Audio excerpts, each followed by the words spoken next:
The instant Kathryn Kimball realized she'd made a terrible mistake, the stagecoach was already 5 miles outside of Terlingua, Texas, bouncing relentlessly across the unforgiving desert terrain. It was 1878, and she had just become Mrs. Edgar Prescott, a title that felt more like a prison sentence than a marriage. "You're nothing but a burden," Edgar spat, the gold wedding band on his finger catching the afternoon sun as he gestured dismissively. "I should have known better than to trust my father's business arrangements." A wife with no dowry and no connections. Kathryn clutched her reticule tighter, trying to hide her trembling hands. The courtship had been brief, too brief. Edgar Prescott, a banker's son from Boston, had appeared charming in his letters. He'd promised adventure in Texas, where he was establishing a new branch of his father's bank. What he hadn't mentioned was his cruel streak, his wandering eye, or his disappointment in her modest upbringing. "I may not have brought wealth to this marriage, but I bring loyalty and hard work," Kathryn replied, her voice steady despite her racing heart. At 22, she'd left everything behind in Missouri: her widowed mother's small seamstress shop, her childhood friends, the security of familiar streets. Edgar sneered, adjusting his expensive waistcoat. "Loyalty and hard work won't expand my business connections or impress the territorial governor when he visits next month." The stagecoach hit a deep rut, sending Kathryn lurching forward. Edgar made no move to steady her, instead turning to gaze out the window at the vast Chihuahuan desert landscape, dismissing her as effectively as if she'd disappeared. 3 days later, Kathryn stood alone on the wooden porch of Edgar's newly constructed house at the edge of Terlingua. The small mining town sprawled before her, a collection of adobe buildings, wooden structures, and canvas tents, all dominated by the distant silhouettes of the Chizos Mountains. The cinnabar mines that produced the valuable mercury had drawn all manner of fortune seekers to this remote corner of Texas. Edgar had departed that morning, claiming urgent business in Fort Davis that would keep him away for at least a week. He'd left her with cursory directions to the mercantile and a cold reminder that, as his wife, she was expected to make their house presentable for his return. "The house should reflect my standing in the community," he'd instructed, barely looking at her as he mounted his horse. "I've waited too long for suitable furnishings. Don't embarrass me with your country tastes." Now, as the late afternoon sun beat down mercilessly, Kathryn squared her shoulders and stepped off the porch. She would not cry. She would not allow herself to be crushed by the weight of her mistake. Somehow, she would find a way to make this new life work. The Terlingua mercantile was larger than she expected, stocked with everything from mining tools to bolts of fabric. A small bell jingled as she entered, and several heads turned to observe the newcomer. Kathryn felt herself flush under their curious stares. "You must be Mrs. Prescott," called a friendly female voice. A plump woman with gray, streaked hair approached, wiping her hands on her apron. "I'm Martha Holloway. My husband Jeremiah runs this establishment. We've been expecting you." "How did you know?" Kathryn asked, surprised. Martha laughed. "News travels fast in a town this size, especially when it involves Edgar Prescott taking a wife. He's been boasting about his mail-order bride from Missouri for weeks." Kathryn stiffened. "I wasn't." "That is, we corresponded," but Martha's expression softened. "No matter how you came to be here, you're welcome. We women need to stick together out here." She lowered her voice. "Especially those of us married to difficult men." For the first time since arriving in Terlingua, Kathryn felt a small spark of hope. Perhaps she could find friendship here, even if her marriage was already proving to be a cold arrangement. "I need to furnish the house," Kathryn explained, glancing around the store. Edgar expects it to be presentable when he returns. Martha nodded knowingly. I can help with that, and you'll need to meet Abel Morgan too. He makes the finest furniture this side of the Picos.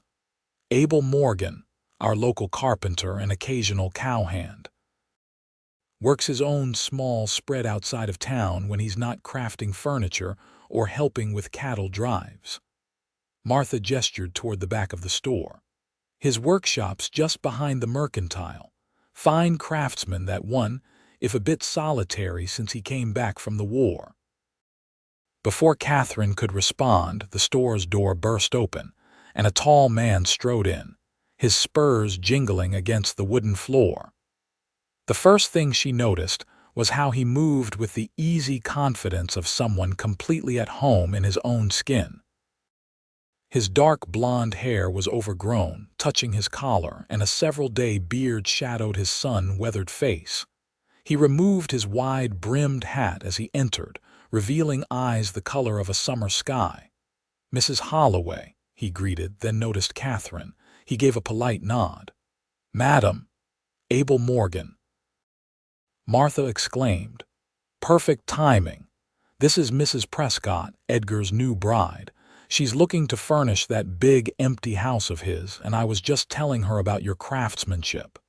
Abel's expression revealed nothing as he studied Kathryn. "Prescott finally found someone willing to marry him, did he?" There was something in his tone, not quite mockery, but close enough to make Kathryn bristle. "I assure you, Mr. Morgan, I wasn't aware I needed anyone's approval besides my husband's," she replied coolly. The corner of Abel's mouth twitched. "No, madam, you surely don't." He turned to Martha. "I came for that shipment of pine from El Paso. Jeremiah said it arrived yesterday. It's in the back, Abel. I'll have him show you." Martha called for her husband, then turned back to Kathryn. "Don't mind Abel. He and Edgar have a history." "What kind of history?" Martha hesitated. "It's not my story to tell, but Abel's a good man despite that rough exterior."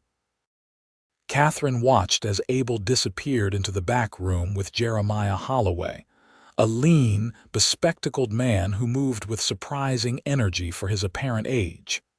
"So about that furniture," Martha continued. "What did you have in mind?"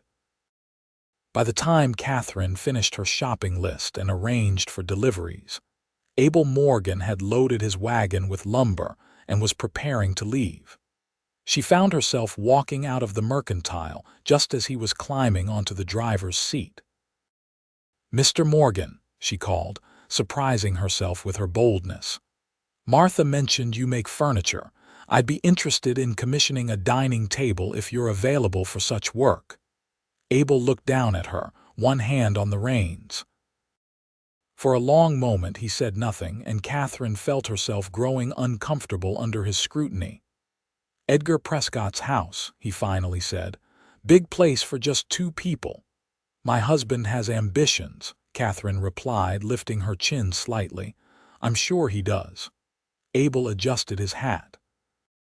"I can come by tomorrow morning to measure the space, if that suits." "That would be fine, thank you." Abel nodded once, then flicked the reins. The wagon creaked as it pulled away, and Kathryn was left with the distinct impression that Abel Morgan didn't think much of her husband, or, by extension, her choice in marrying him. Walking back to Edgar's house, her house now, she supposed. Though it didn't feel like it, Kathryn tried to ignore the whispers and stares from the townspeople. A new face was clearly still a novelty in Terlingua. The house stood silent and empty when she returned. 2 stories of raw lumber, not yet weathered by the harsh Texas elements. It was grand by Terlingua standards, but felt hollow without furniture or decoration. Edgar had provided the bare necessities: a bed, a stove, some cooking implements, but little else. As darkness fell, Kathryn lit the oil lamps and sat alone at the kitchen table, picking at a simple meal of beans and cornbread she'd purchased from the mercantile. The vastness of the Texas night pressed against the windows, and for the first time since her mother's death 2 years ago, Kathryn allowed herself to cry. Morning brought with it a fresh resolve. Kathryn rose early, washed, and dressed in her simplest work dress. If this was to be her home, she would make it one, with or without Edgar's approval. She was sweeping the front porch when a wagon appeared on the dusty road leading to the house. Abel Morgan arrived precisely when he said he would, his wagon loaded with tools and measuring equipment. He looked different in the morning light, less intimidating, though no less imposing. He'd shaved, and his hair was tied back from his face, revealing strong features that Kathryn found herself noticing more than was proper for a newly married woman. "Mrs. Prescott," he greeted, climbing down from the wagon. "Mr. Morgan, thank you for coming." Kathryn set aside her broom. "Please come in." Abel followed her into the house, his footsteps heavy on the wooden floor. He surveyed the empty dining room with a critical eye. "What kind of table did you have in mind?" he asked, removing a measuring tape from his pocket. "Something large enough to seat 8 comfortably," Kathryn replied. "Edgar plans to entertain business associates and local dignitaries." Abel made a non-committal sound as he began taking measurements. "Oak or pine?" "Oak, I think. Something substantial. Oak it is." He jotted down numbers in a small notebook. "Chairs, too?" Kathryn hesitated. "Yes, but I'm not sure how many we can afford just yet. Perhaps 4 to start." Abel looked up, his blue eyes meeting hers directly. "4 chairs for a table that seats 8. We'll add more as we can," she explained, embarrassed. The truth was, Edgar had left her with limited funds, and she was already stretching them thin. Understanding seemed to dawn on Abel's face. He returned to his measurements without comment, but when he finished, he tucked his notebook away and said, "I can do 4 chairs and a table for the price of the table alone. I have some oak that's been seasoning for 2 years. It'll make fine furniture." Kathryn stared at him. "That's very generous, Mr. Morgan." "It's not generosity, Mrs. Prescott. It's good business." His voice was gruff. "A well-made table with matching chairs will bring more customers my way when your husband has his fancy dinner parties." She wasn't entirely convinced by his explanation, but she nodded. "When do you think it will be ready?" 3 weeks, give or take." Abel moved toward the door. "I'll have it delivered when it's done." "Thank you." Kathryn followed him outside. "May I ask you something, Mr. Morgan?" He paused by his wagon. "You can ask." "Martha Holloway mentioned you and my husband have some history. I'd like to know what kind." Abel's expression hardened. "Like I said, you can ask." He climbed onto the wagon seat. "But that doesn't mean I'll answer. Good day, Mrs. Prescott." As the wagon pulled away, Kathryn couldn't shake the feeling that there was much more to Abel Morgan than met the eye, and that whatever lay between him and Edgar was significant enough to cause the carpenter's obvious discomfort. The week passed slowly. Kathryn occupied herself with setting up the house, arranging deliveries from the mercantile, and introducing herself to the few other women in Terlingua. Most were miners' wives, hardworking and practical, who viewed the banker's wife with a mixture of curiosity and caution. Only Martha Holloway offered genuine friendship, stopping by with a basket of preserves and staying for tea. "How are you settling in?" Martha asked, accepting a cup of chamomile tea. "As well as can be expected," Kathryn replied, sitting across from her at the kitchen table. "The house is beginning to feel less empty." Martha studied her over the rim of her cup. "And Edgar, when does he return? Tomorrow or the day after?" Kathryn couldn't keep a note of apprehension from her voice. "Marriage can be difficult in the beginning," Martha said carefully. "Especially out here, where everything is so different from what you're used to." "Edgar and I barely know each other," Kathryn admitted. "Our courtship was conducted mainly through letters." Martha nodded sympathetically. "That's not uncommon these days." My Jeremiah and I knew each other from childhood, but many women come west as brides to men they've never met. I had met Edgar, Kathryn clarified. He visited Missouri twice before proposing. He seemed different then. Men often put their best foot forward during courtship, Martha said diplomatically. The true test comes in the day-to-day living. And if the day-to-day living reveals that one has made a terrible mistake— The question slipped out before Kathryn could stop it. Martha set down her teacup. Kathryn, are you afraid of your husband? No, not afraid exactly. Kathryn stared into her tea. Disappointed, perhaps. He's not who I thought he was. Has he hurt you? Martha pressed. No, Kathryn shook her head. He's cold, dismissive. He sees me as a burden, not a partner. But he hasn't raised a hand to me. Relief crossed Martha's face. Well, that's something. Some men out here think a wife is just another piece of property to be managed with a firm hand. She reached across the table to pat Kathryn's arm. Give it time. Sometimes men grow into being good husbands, just as women grow into being good wives. Kathryn wasn't convinced, but she appreciated Martha's kindness. Thank you for coming by. It's good to have a friend here. You'll make more friends, Martha assured her. Once you're established as Mrs. Prescott, you'll find your place in Terlingua. After Martha left, Kathryn walked through the house, surveying what she'd accomplished. The kitchen was organized, the parlor had a new settee and 2 armchairs, and the bedroom was as comfortable as she could make it with the limited resources at hand. It wasn't home yet, but it was no longer the bare shell it had been when she arrived. Edgar returned the next evening, tired and dusty from the trail. He barely acknowledged Kathryn's greeting before demanding hot water for a bath and a proper meal. I see you've been busy, he commented over dinner, glancing around at the new furnishings. Though I question some of your choices. That settee looks cheap.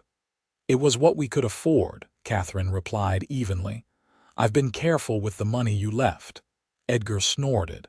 Too careful, perhaps. I need this house to reflect my position. The governor is visiting next month, and I intend to invite him for dinner. I've commissioned a dining table and chairs from Mr. Morgan, the carpenter. Edgar's fork clattered against his plate. Morgan? Abel Morgan? Yes, Kathryn said, surprised by his reaction. Martha Holloway recommended him. His work is supposed to be excellent. Cancel the order. Edgar's voice was cold. I won't have anything made by that man in my house. But I've already paid a deposit and he started the work. I don't care. Edgar slammed his hand on the table.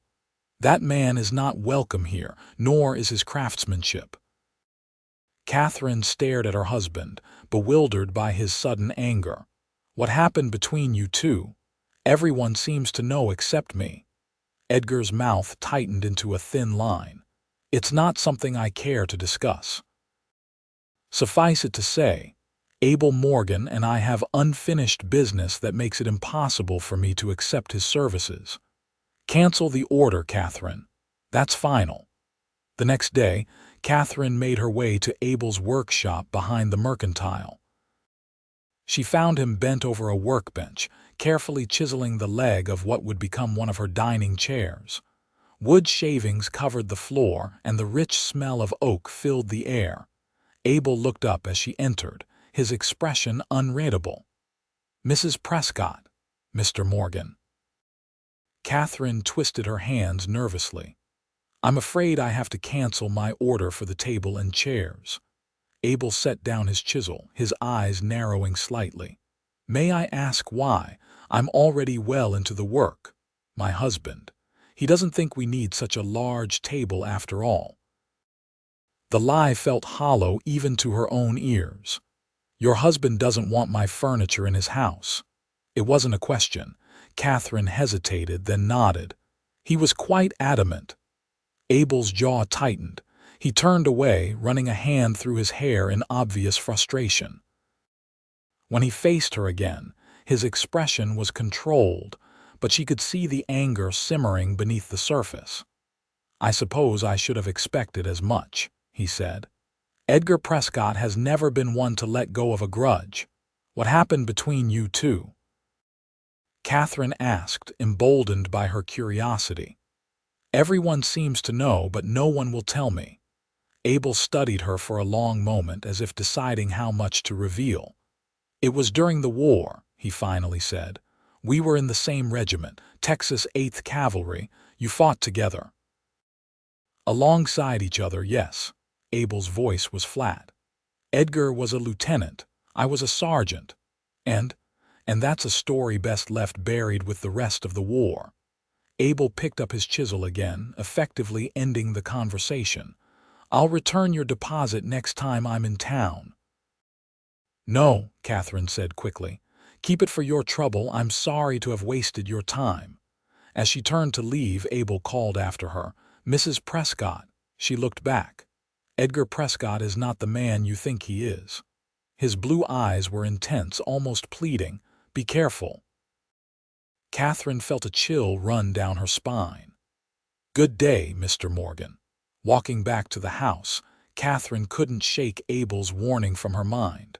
What had happened during the war that created such animosity between the two men? And what did Abel know about Edgar that prompted such a dire warning? The answers would have to wait. Edgar was hosting a small gathering that evening, their first as a married couple, and Kathryn needed to prepare. 3 of the town's leading businessmen and their wives would be attending, and Edgar had made it clear that her performance as hostess would be scrutinized. "These are important connections," he reminded her as he adjusted his tie that evening. "Especially the Hardings. James Harding owns the largest mine in the area." "I'll do my best to make a good impression," Kathryn promised.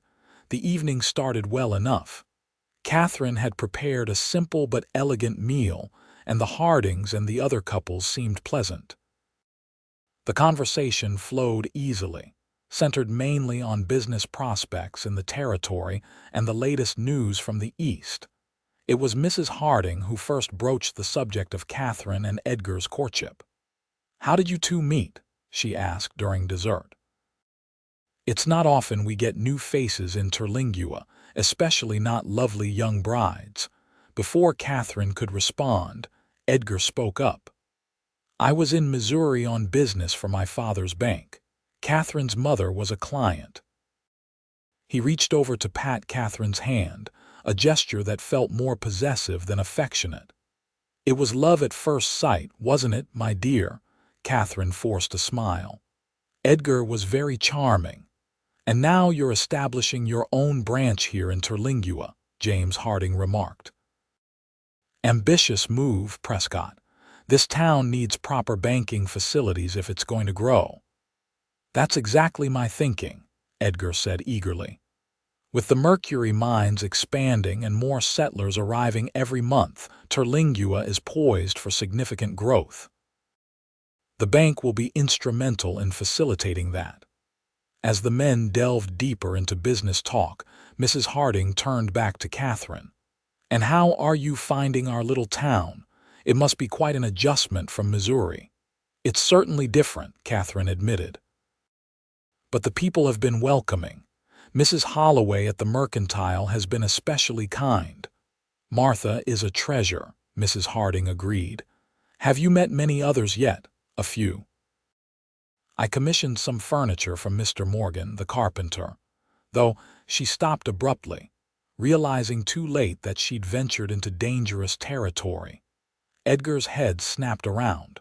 "Morgan, you've been to see him again after I explicitly told you to cancel the order." The table fell silent as everyone turned to stare. Kathryn's face flushed with embarrassment. "I was just telling Mrs. Harding that I had originally ordered furniture from him, but we decided against it," she tried to explain. "I think Kathryn is tired," Edgar said stiffly, his eyes cold. "You must forgive her confusion. We never had any intention of using Morgan's services." The remainder of the evening was strained. When the guests finally departed, Edgar closed the front door and turned on Kathryn, his face tight with anger. "How dare you embarrass me like that?" he hissed. "Mentioning that man's name in my house to my business associates." "I didn't mean to. I don't care what you meant."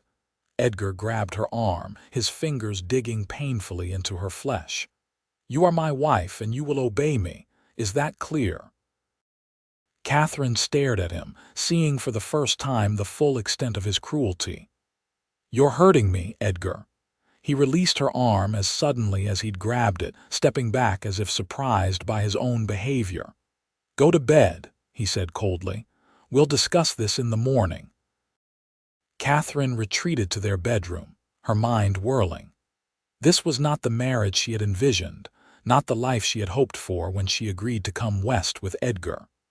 She lay awake for hours, listening to him moving about downstairs, wondering how things had gone so wrong so quickly. By morning, Edgar's anger had cooled somewhat. He was distant during breakfast, speaking only to inform her that he would be at the bank all day. "I have meetings with potential investors," he said, not meeting her eye. "Don't wait up for me this evening." As soon as he left, Kathryn sank into a chair, overwhelmed by the realization that her marriage was a sham. Edgar had never wanted a partner, he'd wanted a showpiece, someone to hostess his business dinners and reflect his success. And when she failed to meet his expectations, his disappointment turned to contempt. A knock at the door roused her from her thoughts. Opening it, she was surprised to find Abel Morgan standing on her porch, hat in hand. "Mr. Morgan," she said, instinctively glancing over his shoulder to ensure Edgar wasn't nearby. "What are you doing here?" "I brought your deposit back." He held out a small pouch. "Figured it was better than having you come to the workshop again." Kathryn hesitated, then stepped back. "Please come in for a moment. I'd rather not conduct business on the doorstep where everyone can see." Abel entered, his tall frame making the house seem smaller somehow.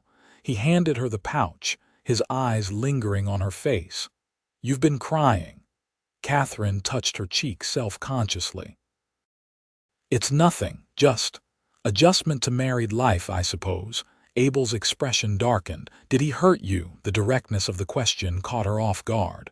"No, we had a disagreement, that's all. A disagreement about me, I'd wager." Abel's voice was tight. "Kathryn, I know it's not my place, but if you ever need help—" "I don't," she interrupted, more sharply than she intended. "Thank you for returning the money, Mr. Morgan, but I think you should go now." He studied her face for a long moment, then nodded. "Of course. I apologize for the intrusion." As he turned to leave, Kathryn found herself calling after him. "Abel." He looked back, surprise registering at her use of his first name. "What really happened during the war, between you and Edgar?" Abel's shoulders sagged slightly, as if the weight of the past had suddenly become tangible. "You really want to know?" "Yes." He closed the door and moved back into the room, keeping a respectful distance between them. "It was at the Battle of Valverde in New Mexico territory. Our company was caught in heavy artillery fire. Edgar, Lieutenant Prescott, ordered a retreat, but there were wounded men who couldn't move. I refused to leave them." "You disobeyed orders?" Kathryn asked, trying to understand. Abel's eyes held hers steadily.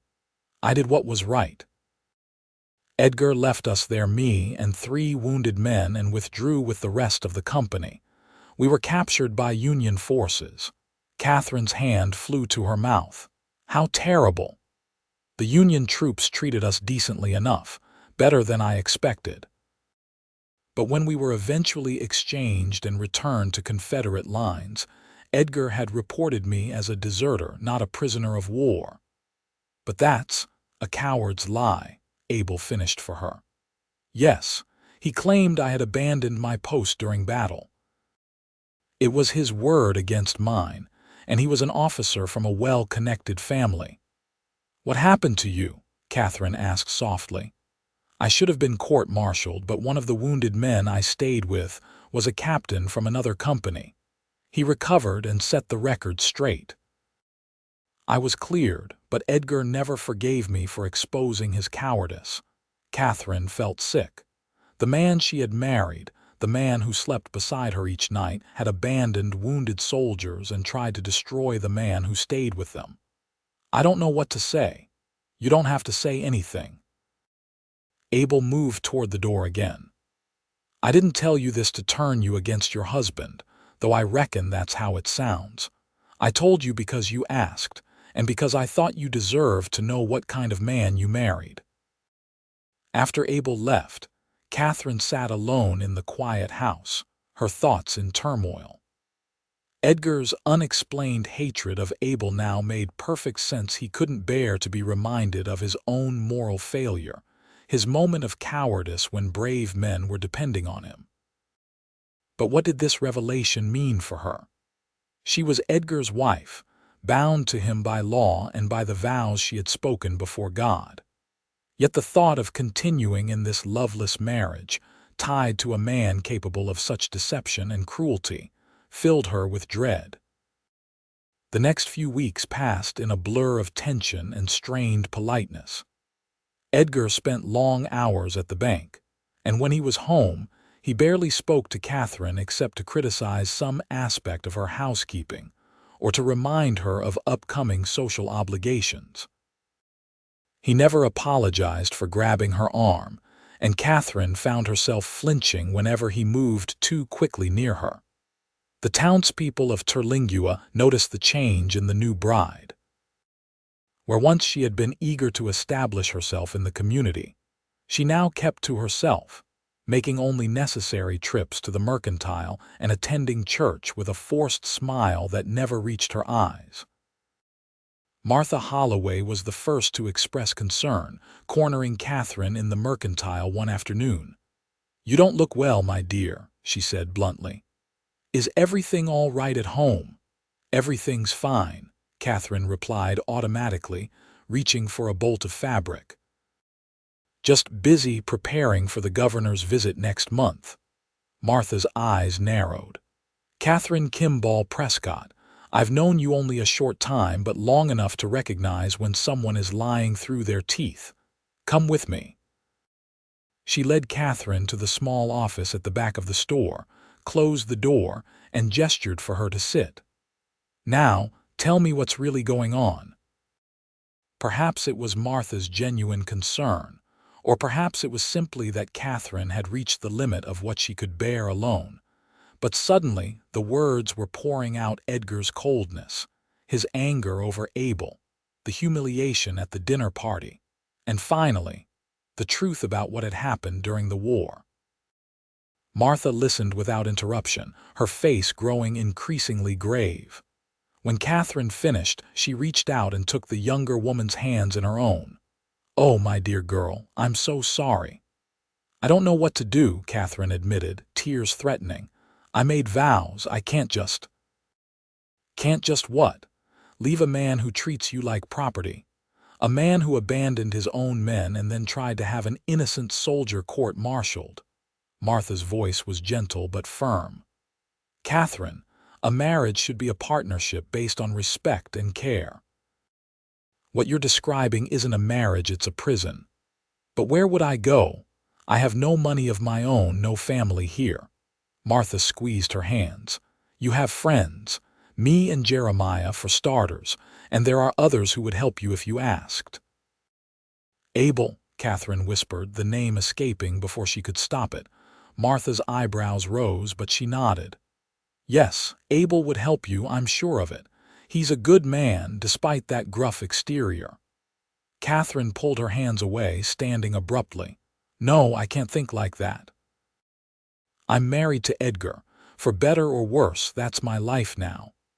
"At least promise me you'll consider your options," Martha pleaded, "and know that you're not alone, whatever you decide." Kathryn promised, though she had no intention of abandoning her marriage. She would find a way to make it work, to soften Edgar's heart, to become the wife he wanted. It was the right thing to do, the honorable thing. But as the days passed, Edgar's behavior grew increasingly erratic. He would return home late, smelling of whiskey and perfume that wasn't Kathryn's. When she dared to question him, he would fly into a rage, accusing her of spying on him, of trying to control him. "You're my wife," he snarled one night, after she asked where he'd been until nearly dawn. "Your job is to keep my house and warm my bed, not interrogate me like some common criminal." Kathryn stepped back, suddenly afraid. "Edgar, please, I was worried, that's all." "Worried?" he laughed, a harsh sound that held no humor. "Or jealous? Perhaps if you were more of a woman in the bedroom, I wouldn't need to seek companionship elsewhere." The word stung like a physical blow. Kathryn turned away, unable to bear the contempt in his eyes. "I'm going to bed." "Don't bother waiting up," Edgar called after her. "I have more pleasant company to attend to." He stormed out, leaving Kathryn alone once again. This time she didn't cry. Instead, she felt a cold determination settle over her. This was not the life she had agreed to, not the marriage she had envisioned. Something had to change. The next morning, Kathryn rose early and walked to the bank. Edgar usually arrived by 9 o'clock, and she wanted to catch him before he began his day. She needed to have a serious conversation with him, away from the house where his mood seemed most volatile. The bank was housed in a solid brick building in the center of town, one of the few permanent structures in Terlingua. As Kathryn approached, she noticed a crowd gathered outside, their voices raised in anger. "Prescott's cleaned us out," a miner was shouting. "Took our deposits and ran." "My life savings," a woman wailed. 20 years of work gone, Kathryn pushed her way through the crowd, her heart pounding. "What's happening? What are you saying about my husband?" James Harding, the mine owner, turned to her, his face grim. "Mrs. Prescott." "I'm sorry you have to hear it like this, but Edgar's disappeared with the bank's funds. Every last dollar." "That's impossible," Kathryn protested. "He was home last night. He went out again, but he wouldn't just leave." "The safe is empty," Harding continued, his voice softening slightly at the shock on her face. "And there was a horse missing from the livery this morning. Witnesses saw a man matching Edgar's description riding east before dawn." Kathryn's legs threatened to give way beneath her. "I don't understand." The sheriff, a weathered man with a silver star pinned to his vest, stepped forward. "Mrs. Prescott, I need to ask you a few questions. Did your husband give any indication he was planning to leave town?" "No," Kathryn whispered. "None." "Did he mention financial difficulties or pressure from investors?" She shook her head, trying to make sense of what was happening. "He said he had meetings with investors yesterday, but nothing about problems." The sheriff exchanged glances with Harding. "Madam, I hate to tell you this, but it appears your husband has absconded with approximately $15,000 of the townspeople's money. I've already wired the authorities in El Paso and San Antonio to be on the lookout for him." "What will happen if you catch him?" Kathryn asked numbly. "He'll face charges of embezzlement and fraud. That means prison, Mrs. Prescott." The world seemed to tilt around her. Edgar, a thief. Edgar running from the law. Edgar abandoning her just as he had abandoned his men during the war. "I had no idea," she said, her voice barely audible. "I swear to you all, I knew nothing of this." Some in the crowd looked skeptical, but others nodded sympathetically. It was clear from her shocked expression and trembling hands that Edgar Prescott's wife had been as thoroughly deceived as the rest of them. "You should go home, Mrs. Prescott," the sheriff advised. "I'll come by later to take a more detailed statement." Home. The word echoed hollowly in Kathryn's mind. The house she shared with Edgar wasn't home, it never had been. And now, with him gone, what would become of her? The walk back to the house felt endless. Each step was an effort, each breath a conscious act. When she finally reached the porch, Kathryn noticed something she had missed in her rush to reach the bank that morning. a small envelope tucked into the doorframe.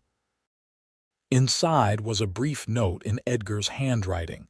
"Kathryn, by the time you read this, I will be far from Terlingua.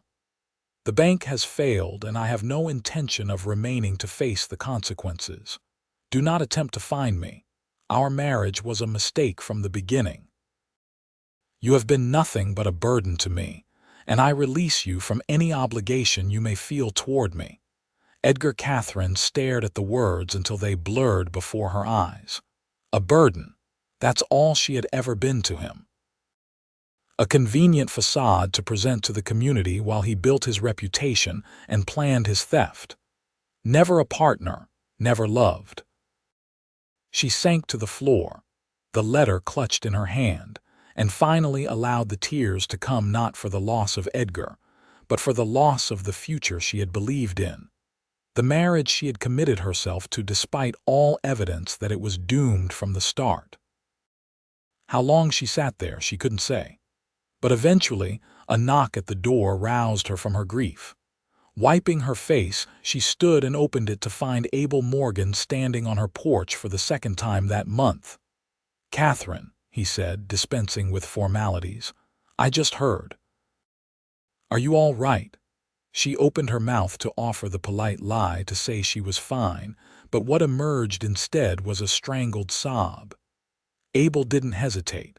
He stepped forward and wrapped his arms around her, holding her as she cried against his chest. "It's going to be all right," he murmured, his hand gently stroking her back. "You're not alone in this." When her tears finally subsided, Kathryn stepped back, embarrassed by her breakdown. "I'm sorry, I shouldn't have." "Don't apologize," Abel said firmly. "You've had a hell of a shock." Kathryn nodded, gesturing for him to come inside. "The sheriff says Edgar took everything, all the money from the bank. I heard." Abel followed her into the parlor, removing his hat. "The whole town's talking about it. They must think I knew," Kathryn said, sinking onto the settee. "That I was part of it." "Some might," Abel admitted, sitting across from her. "But those who have gotten to know you these past weeks won't believe that for a second. You're not like him, Kathryn." She looked up, meeting his steady gaze. "How can you be so sure?" "Because I've seen how you are. Kind to everyone, even when you're clearly unhappy. Honest, even when it would be easier to lie." Abel leaned forward, his elbows on his knees. Edgar Prescott wouldn't recognize integrity if it slapped him in the face. Despite everything, Kathryn felt a small smile tug at her lips. "That's not a very charitable assessment."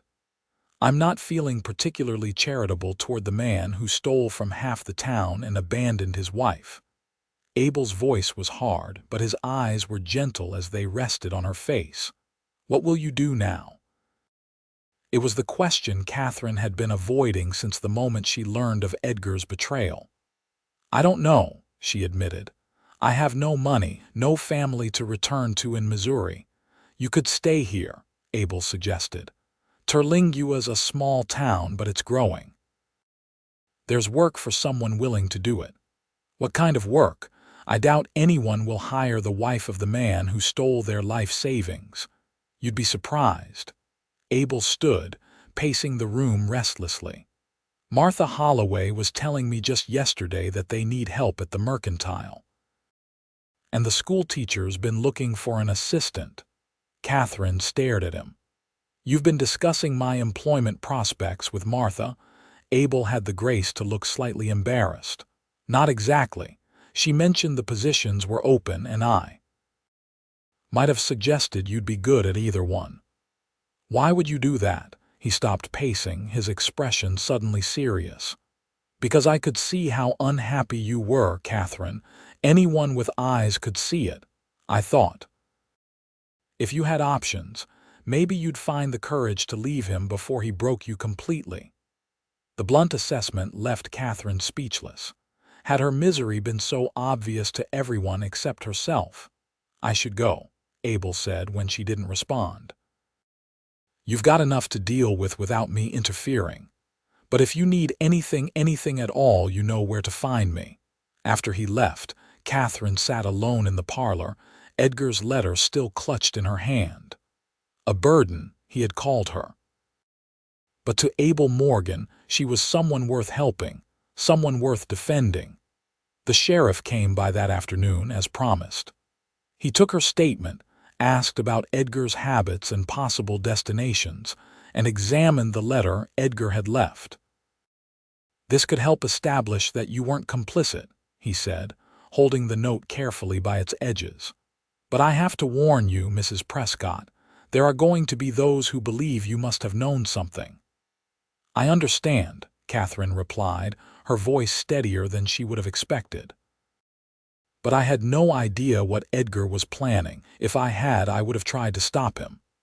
The sheriff nodded, seemingly satisfied with her sincerity. "What will you do now? Do you have family you can return to?" "No," Kathryn straightened her shoulders. "I'm staying in Terlingua." "It won't be easy," he warned. "People have long memories when it comes to being swindled. Nevertheless, this is where I am and this is where I'll stay. I have friends here." The sheriff gave her a small smile. "Good for you, Mrs. Prescott. For what it's worth, I believe you. And I think you're tougher than you look." In the days that followed, Kathryn discovered just how accurate the sheriff's assessment was. The house and its contents were seized to help repay Edgar's debts, though it was a drop in the bucket compared to what he had stolen. Kathryn was allowed to keep her personal belongings, her clothes, a few pieces of jewelry, the books she had brought from Missouri, but everything else was sold at auction. Martha and Jeremiah Holloway offered her a room above the mercantile, and just as Abel had predicted, a job helping in the store. The pay was modest, but it was enough to begin rebuilding her life. Some of the townspeople were cold to her at first, suspicious that she might have been involved in Edgar's scheme. But as weeks passed with no word of her husband's whereabouts, and as Kathryn worked tirelessly to establish herself as a contributing member of the community, attitudes gradually softened. She saw Abel occasionally, usually when he came to the mercantile for supplies. Their interactions were friendly but brief, both of them conscious of the talk such associations might generate. Kathryn was, after all, still legally married, even if her husband was a fugitive from justice. It was nearly 2 months after Edgar's disappearance when the sheriff received word that changed everything. He came to the mercantile late one afternoon, his expression grave. "Mrs. Prescott," he said, removing his hat, "I need to speak with you privately." Martha immediately ushered them into the back office, then quietly closed the door, leaving Kathryn alone with the lawman. "What is it?" Kathryn asked, her heart racing. "Have they found Edgar?" "Yes, madam, they have." The sheriff cleared his throat. "I'm afraid I have difficult news. Your husband was found dead in El Paso last week." Kathryn sat down heavily. "Dead? How?" "Shot during a poker game. Apparently he accused another player of cheating." The sheriff shook his head. "The El Paso authorities positively identified him from the notices we sent out. They also recovered about $3,000, which will be returned to help repay his victims here in Terlingua." "I see." Kathryn was surprised by how little she felt. Not grief, certainly. Perhaps a vague sense of closure. "Thank you for telling me yourself." "There's more," the sheriff continued. "Since the money he stole wasn't recovered in full, the bank's assets, including the house, will still be sold to repay the depositors. But as his widow, you'll receive a small portion of his estate once everything is settled. It won't be much, but it might help you start over." "I've already started over," Kathryn said quietly, "but thank you." After the sheriff left, Martha returned to the office, her face full of concern. "Oh, my dear, what terrible news." "Is it terrible?" Kathryn asked honestly. "I feel nothing, Martha, not sadness, not relief, just nothing." Martha sat beside her, taking her hand. "That's shock, I expect. The feelings will come later one way or another. Perhaps." Kathryn squeezed Martha's hand gratefully. "But for now, I think I'd like to be alone for a while." "Of course. Take all the time you need." Kathryn left the mercantile and walked through Terlingua, barely noticing where her feet carried her. The late afternoon sun cast long shadows across the dusty streets, and a cool breeze hinted at the approaching evening. Without fully intending to, she found herself on the outskirts of town, near the small creek that provided much of Terlingua's water. And there, working on the bank of the creek, was Abel Morgan. He was repairing what looked like a small irrigation channel, his shirt sleeves rolled up to reveal sun-browned forearms corded with muscle. He looked up at her approach, surprise registering on his face. "Kathryn," he said, straightening, "is everything all right?" "Edgar is dead," she replied without preamble. "Shot in a poker game in El Paso." Abel's expression shifted, a complex mix of emotions crossing his features. "I'm sorry," he said finally. "Are you?" She hadn't meant it to sound challenging, but something in her needed honesty in this moment, not polite condolences. "I'm sorry for your loss," Abel clarified, stepping closer. "Not for his. I won't pretend I'm grieving for Edgar Prescott." Kathryn nodded, appreciating his candor. "I'm not grieving either," she admitted. "I should be, shouldn't I? He was my husband." "He was a man who treated you cruelly and abandoned you," Abel replied. "There's no should when it comes to feelings, Kathryn. You feel what you feel. And if what I feel is relief." Abel's eyes held hers, unwavering. "Then that's what you feel. No judgment here." They stood in silence for a moment, the only sounds the gurgling of the creek and the distant calls of birds settling for the evening. "What happens now?" Abel finally asked. "I continue as I have been," Kathryn said. "Working at the mercantile, saving what I can. The sheriff says I'll receive a small settlement once Edgar's estate is fully liquidated, but that could take months." Abel nodded, turning to gather his tools.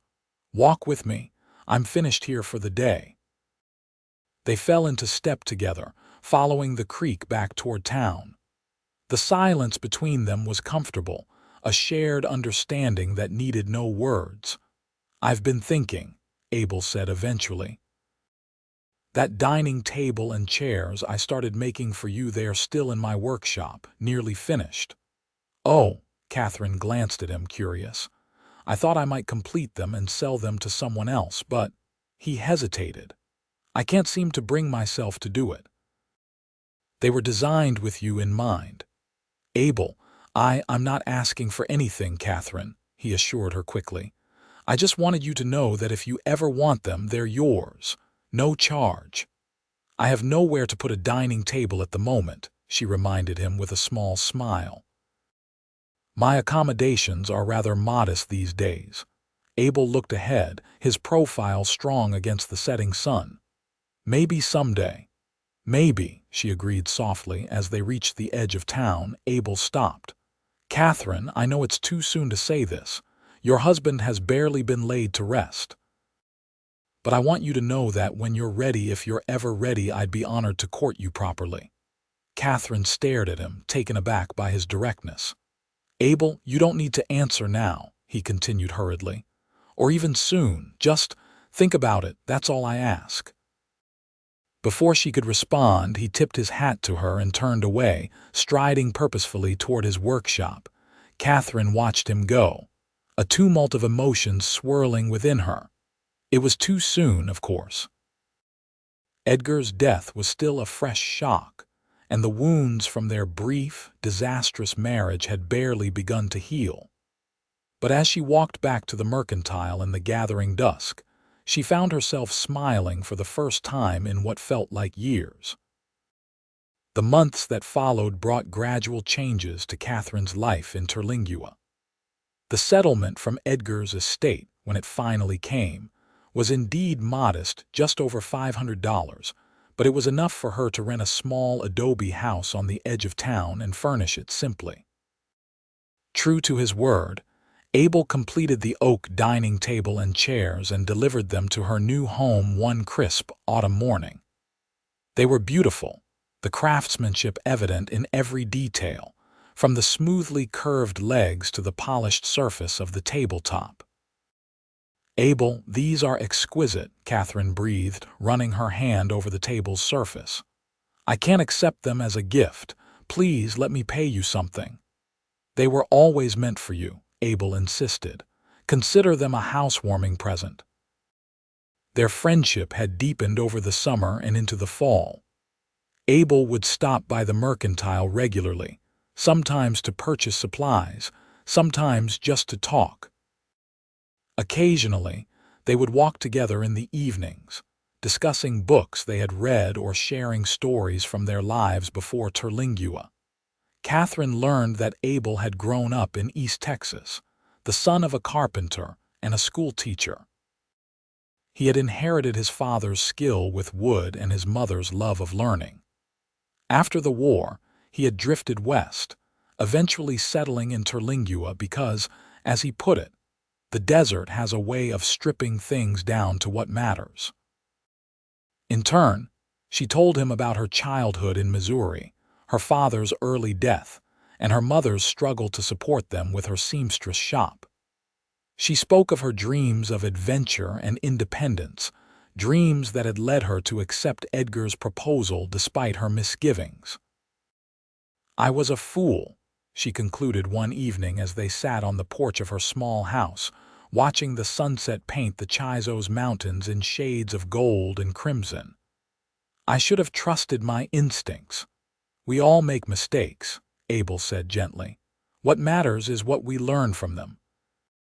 As winter approached, bringing cooler temperatures to the desert, Kathryn found herself thinking more and more about Abel's declaration by the creek. It had been over 6 months since Edgar's death. The initial shock had faded, replaced by a steadily growing certainty that her future lay in Terlingua, not in the past she had left behind in Missouri. It was Martha who finally pushed her to action. "For heaven's sake, Kathryn," she exclaimed one day as they worked together in the mercantile. "The man is clearly in love with you, and anyone with eyes can see you feel the same. What are you waiting for?" "It hasn't been that long since Edgar. It's been long enough," Martha interrupted firmly. "Life is short, especially out here. Don't waste it out of some misplaced sense of propriety." Kathryn considered her friend's words carefully. Martha was right. Life on the frontier was unpredictable, often harsh. Happiness, when found, should be embraced. That evening, she wrote a note and asked Jeremiah to deliver it to Abel's workshop. It was brief, simply inviting him to dinner at her house the following night. As she sealed the envelope, Kathryn felt a flutter of nervous anticipation in her stomach. It had been so long since she had allowed herself to hope for happiness. Abel arrived promptly at 6, freshly shaved and dressed in clean clothes, a small bouquet of desert wildflowers in his hand. "For you," he said somewhat awkwardly, presenting them to her. "I'm afraid they're not much compared to what you might have had back east, but—" "They're perfect," Kathryn assured him, taking the flowers with a smile. "Thank you, Abel. Please come in." She had spent the day preparing a special meal: venison stew, cornbread, and an apple pie made from dried fruit she had purchased at the mercantile. His table was set with her best dishes, and candles glowed warmly in the center. "It smells wonderful," Abel commented as she led him into the dining room. "I hope it tastes as good as it smells," Kathryn replied, suddenly nervous. "I'm not the cook my mother was." "I'm sure it's delicious." Abel pulled out her chair for her, a gesture that touched her with its simple courtesy. The meal passed pleasantly, their conversation flowing easily from topic to topic. Abel told her about a new commission he had received to build furniture for the expanding hotel in town, and Kathryn shared news of a possible position as assistant to the school teacher. "You'd be wonderful at that," Abel said warmly. You have a way of explaining things clearly. How would you know? Kathryn teased, feeling more relaxed than she had in months. You explained to me exactly why the curtains in this house needed to be blue instead of green. Abel reminded her with a grin. I've never understood color schemes so thoroughly. Kathryn laughed, remembering their good-natured argument when she was decorating the house. Well, the blue does complement the adobe walls better. It does, Abel agreed, his eyes crinkling at the corners. You were right about that. As the meal concluded and they moved to the small parlor with cups of coffee, Kathryn felt a shift in the atmosphere, a sense of expectancy that made her heart beat faster. Thank you for dinner, Abel said, setting his cup down. It was wonderful. Thank you for coming, Kathryn replied, gathering her courage. Abel, there's something I wanted to talk to you about. He looked at her expectantly, his blue eyes serious. I'm listening. Do you remember what you said to me by the creek the day I learned about Edgar's death? Abel nodded slowly. I remember every word. You said when I was ready, if I was ever ready, you'd like to court me properly. Kathryn took a deep breath. I'm ready, Abel. The transformation of his expression was immediate and profound. Hope, joy, and something deeper lit his eyes as he reached for her hands. Are you sure, Kathryn? I don't want to rush you into anything. I'm sure, she said firmly, more sure than I've been about anything in a very long time. Abel lifted one of her hands to his lips, pressing a gentle kiss to her knuckles. Then I would be honored to court you, Kathryn Kimball. The deliberate use of her maiden name wasn't lost on her. It was Abel's way of acknowledging that she was starting fresh, that her brief time as Mrs. Prescott was behind her. There will be talk, she warned, though she couldn't bring herself to care much about that prospect. Some people may think it's too soon. Let them talk, Abel said simply. What matters is what's right for us. The courtship that followed was everything Kathryn's relationship with Edgar had not been: patient, respectful, built on genuine affection and mutual respect. Abel called on her regularly, taking her for rides in his wagon to see the beauty of the desert landscape, bringing her small, thoughtful gifts, and simply spending time with her, listening to her thoughts and sharing his own. The people of Terlingua watched with interest and, for the most part, approval. Edgar Prescott had not been well liked even before his crime was discovered, and many felt that Kathryn deserved happiness after what she had endured. Martha was, of course, delighted. I knew you two were perfect for each other from the moment I saw you together, she declared smugly. A blind person could have seen it. Is that so? Kathryn laughed. And here I thought I was being subtle. About as subtle as a desert thunderstorm, my dear, Martha replied with a wink. Spring arrived, turning the desert briefly lush with wildflowers and new growth. Abel's furniture business was thriving, and Kathryn had indeed secured the position as assistant to the schoolteacher, finding joy in helping the children of Terlingua learn their letters and sums. It was on a particularly beautiful April evening as they walked along the creek where Abel had first declared his intentions, that he stopped and turned to her, his expression serious. Kathryn, he began, taking both her hands in his. These past months have been the happiest of my life. You've brought light and laughter back into my world when I thought I might never find either again. Oh, Abel, Kathryn whispered, her heart full. You've done the same for me. He reached into his pocket and withdrew a small wooden box, beautifully carved with intricate patterns of desert flowers. I made this for you, he said, opening it to reveal a simple but elegant ring, a small sapphire set in silver. It's not fancy, but it's beautiful, Kathryn interrupted, her eyes filling with tears. Absolutely beautiful. Abel knelt before her, still holding the box. Kathryn Kimball, would you do me the extraordinary honor of becoming my wife? I promise to cherish you always, to be your partner in all things, and to remind you every day how precious you are to me." "Yes," Kathryn replied without hesitation, joy bubbling up within her like a spring. "Yes, Abel Morgan, I will marry you." He slipped the ring onto her finger, then stood and pulled her into his arms, kissing her with a tenderness that made her feel treasured beyond measure. "I love you," he murmured against her lips. "I think I've loved you since the day you walked into my workshop and ordered a dining table with such determination in your eyes." Kathryn laughed softly. "And I've loved you since you called me a gift when everyone else saw me as a burden." Abel pulled back slightly, looking puzzled. "When did I call you a gift?" "The day you delivered the table to my house," Kathryn reminded him. "You said I was a gift to this town, bringing grace and kindness where it was sorely needed. Those were your exact words." "I remember now," Abel said, smiling, "and I meant every word.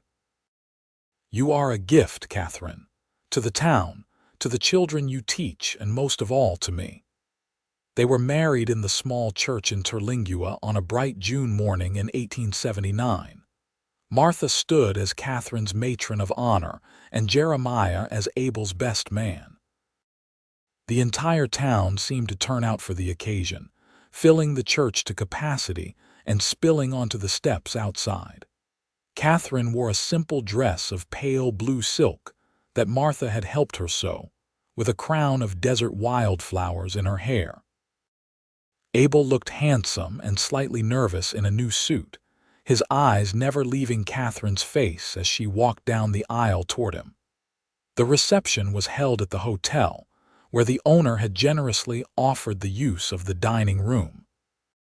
There was music from local musicians, dancing, and a feast that showcased the best of what Terlingua had to offer. As the celebration continued around them, Abel led Kathryn outside to a small garden behind the hotel, where they could have a moment of quiet together. "Happy, Mrs. Morgan?" he asked, wrapping his arms around her waist. "Blissfully so, Mr. Morgan," she replied, leaning back against his chest. "I never thought I could be this happy." "This is just the beginning," Abel promised, pressing a kiss to her temple. "We have our whole lives ahead of us." "Our whole lives," Kathryn repeated, turning in his arms to face him. "That sounds wonderful." They returned to the reception hand in hand, greeted by cheers and well wishes from their friends and neighbors. The celebration continued well into the evening, a joyful testament to the community's approval of their union. Later that night, Abel carried Kathryn over the threshold of his ranch house outside of town, their home now. It was smaller than Edgar's grand house had been, but infinitely warmer. Filled with furniture Abel had crafted with his own hands and touches, Kathryn had added in the weeks leading up to the wedding. "Welcome home, Mrs. Morgan," Abel said, setting her gently on her feet in the parlor. "I love the sound of that," Kathryn admitted, wrapping her arms around his neck. "Mrs. Morgan, your wife." "My wife," Abel agreed, his voice husky with emotion. "The most precious gift I've ever received." The years that followed brought challenges, as all lives do, but also immeasurable joy. Abel's furniture business flourished, becoming known throughout Texas for its exceptional craftsmanship. Kathryn eventually took over as the schoolteacher when the previous one retired, shaping the minds of Terlingua's children with the same care and attention Abel gave to his woodworking. Their family grew with the birth of a son, Thomas, in 1880, followed by twin daughters, Lillian and Laura, in 1882. The Morgan home, expanded as their family grew, became a center of warmth and hospitality in the community. Occasionally, Kathryn would think back to that desperate young woman who had arrived in Terlingua as Edgar Prescott's bride, so full of hope despite her misgivings. How different her life had turned out from what she had imagined then. "Penny for your thoughts," Abel said one evening as they sat on the porch, watching their children play in the yard. At 38, he was still as handsome as the day she had met him, though silver now threaded his blonde hair at the temples. "I was just thinking about how life takes unexpected turns," Kathryn replied, leaning against his shoulder. "If someone had told me when I first came to Terlingua that I would end up here with you, with our children, you wouldn't have believed them." Abel finished for her, his arm tightening around her shoulders. "I wouldn't have dared to hope for such happiness," Kathryn corrected, looking up at him with love. "Edgar called me a burden, but you called me a gift. You were the first person who made me believe I could be more than someone's disappointing wife." "You were never disappointing," Abel said firmly. "Edgar was a fool who couldn't recognize the treasure right in front of him." "His loss, your gain," Kathryn teased. "Exactly." Abel kissed her softly. "The best decision I ever made was asking you to marry me." "And the best decision I ever made was saying yes," Kathryn replied, her heart full to bursting with love for this man who had shown her what true partnership could be.